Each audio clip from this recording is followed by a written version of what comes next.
300,000. That's the number of women who die every year because the system wasn't built with them in mind. And today, we're going to figure out what's been missing and why. Think of medicine like a puzzle. And for decades, one piece has been left out. That missing piece represents women.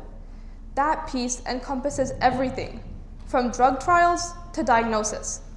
So today, we're going to break it down into 4 parts: heart health, pain management, research labs, and the medications we take. And once you see the pattern, you won't be able to unsee it. A few months ago, I heard an interesting story about a nurse with insomnia. Her story starts around wintertime, when this RN had trouble sleeping. She visited a specialist and was prescribed a pill. She took the pill around nighttime, hoping to finally get a good night's rest. Instead, she woke up hours later, her hands on the wheel, the car moving, but her mind blank. The police pulled her over, confused and alarmed, and her boyfriend later had to come take her home. A short time later, she tried taking the pill again. The same thing happened: hallucinations, sleep driving, complete blackout. She ended up arrested, spent a full day in jail, lost her job, and even had to hire a lawyer to avoid serious criminal charges. At first, cases like these were overlooked or even blamed on the patient. But then, reports of hallucination, sleepwalking, and even sleep driving started appearing all across the country. This drug, Adhya, is now well known for its side effects that only became clear years after its release. At first, these incidents were blamed on the patients themselves. The FDA later cut the dose for Ambien in 2013. But this raises the question, how does something so crucial get overlooked? Researchers eventually discovered why. Turns out that women metabolize Ambien more slowly, meaning the drug stays in their system longer. But at first, men and women were given the same dose, leading to next morning impairment and increased risk of accidents.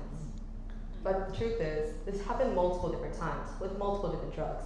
About 8 out of every 10 drugs removed from the market by the FDA have caused greater harm to women than men. And no, this isn't a one-time mistake. We're only beginning to scratch the surface of decades of neglect towards women, not just from clinical trials, but the very basis of medical research. For starters, women made up only 36% of participants in heart disease studies from 2008 to 2017, even though heart disease is the leading cause of death in women. Dr. Noelle Berry-Mers, a cardiologist, studied women who were misdiagnosed from heart attacks because their symptoms didn't match the classic male model of chest pain. Instead, they experienced nausea, jaw pain, and fatigue. In many cases, patients presenting with these symptoms were told it was simply stress or anxiety and sent home, only to later return with a heart attack. Stories like these are far from uncommon, but rather reveal a broader pattern where women's symptoms are not only misunderstood, but too often dismissed. Research shows that women's pain is taken less seriously in emergency settings. A 2012 study found that women are less likely to receive adequate pain treatment than men. So, what does this look like in real life? It looks like this. Kelly, 34, went to the hospital with a terrible stomachache and was sent home with the diagnosis of heartburn. 9 days later, she returned to the hospital with a fever and was discovered to have a burst appendix. She required emergency surgery and removal of a part of her bowel. She said her experience made it hard for her to trust her own judgment and doctors again. But here's the thing. What happened to Kelly isn't unique. Situations like hers show up again and again in the numbers. Researchers looked at more than 21,000 ER patient records and found that women, on average, are 10% less likely to have their pain score recorded than men, the crucial number doctors use to measure severity. Women also waited, on average, 30 minutes longer in the ER to receive pain treatment than men, even when accounting for various factors such as age, pain score, and past medical history. To put these numbers in perspective, in a room this size, several women around you have likely experienced these findings firsthand. It's obvious that there's an error in the way pain is measured and treated. But let's stop and zoom out for a second to focus on the everyday woman. Yes, with somebody ordinary, like Vivian. Vivian went to the ER with such a bad headache she was vomiting, but the doctor told her it was just normal perimenopause pain.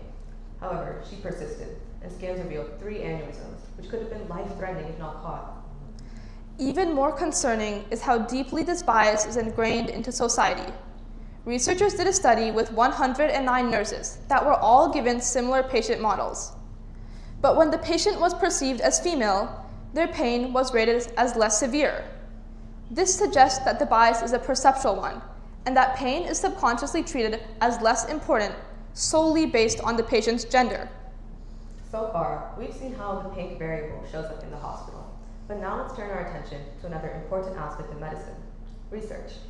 80% of studies have used male mice or male participants, and expecting the entire population to be represented with that kind of bias in the sample set is not only unrealistic, but leads to incomplete and unreliable conclusions.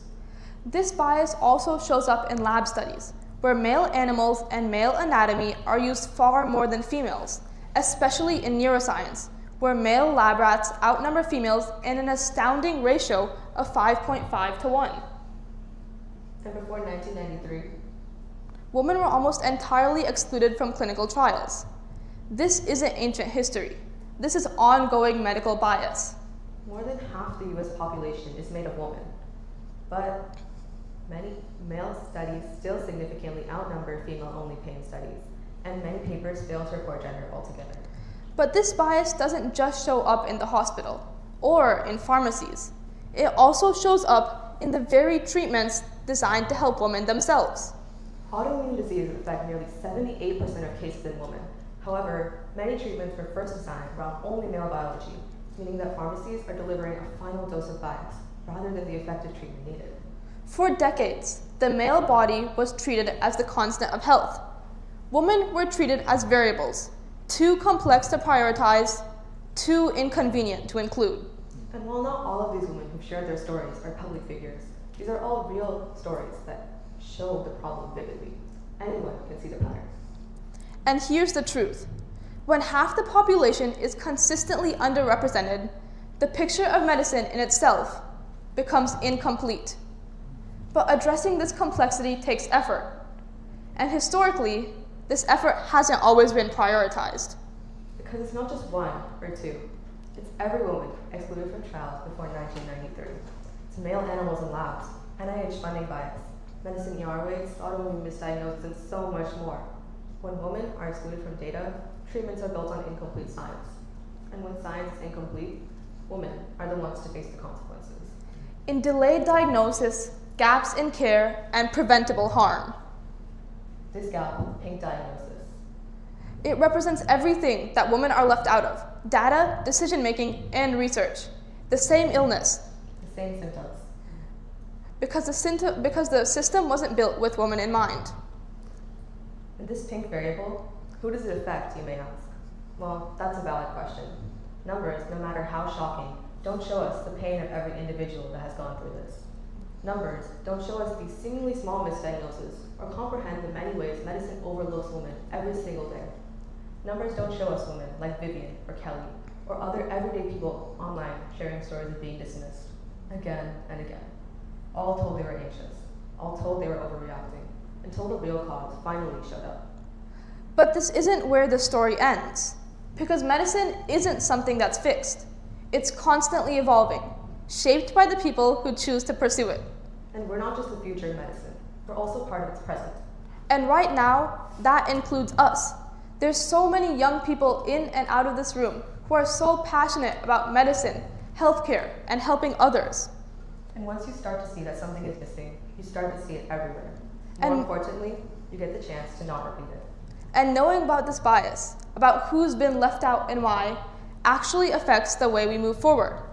It affects the research we prioritize, the questions we ask, and the way we treat our patients one day.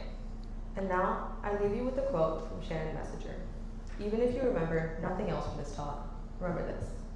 Science is an intricate jigsaw puzzle, and every single piece matters. Thank you.